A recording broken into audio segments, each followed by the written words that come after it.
A significant portion of the population educated in Pyongyang is not the offensive cyber threat hacker. The North Koreans take a genuine pride in the system that they've built, in the leaders that they have, and in the fact that they've been able to resist the United States for so long.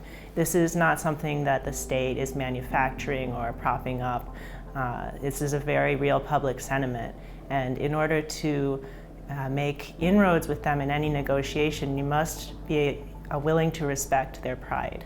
One of the stereotypes about North Korea is that it's a hermetic state, it's isolated, it's rogue, but if you actually look at the history of North Korea, they've always been internationalists, perhaps not part of the Western liberal international order, but during the Cold War they were very involved in the Third World.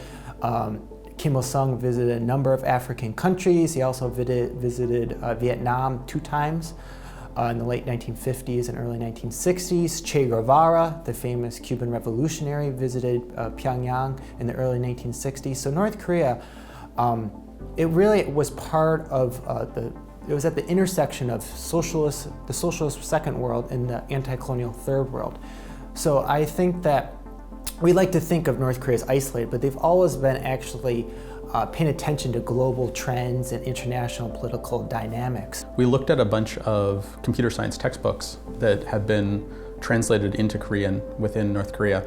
And from 2004 through 2010, there was a significant amount of work that had gone into, within 1 year, translating newly published English textbooks in computer science into Korean. They're following this stuff really closely.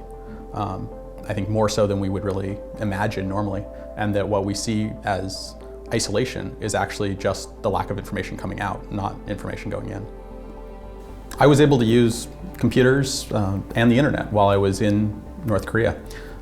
It was, in fact, much easier to use than in China. There isn't technical censorship or surveillance in the same way that is implemented in China with the Great Firewall.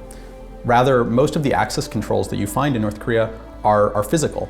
They're about who else is watching you or with you when you're using a computer. As a foreigner, I got basically unrestricted access, but that's not the case for most citizens who would be monitored either by having other people who are with them or by having a minder in whatever public area they had access to a computer.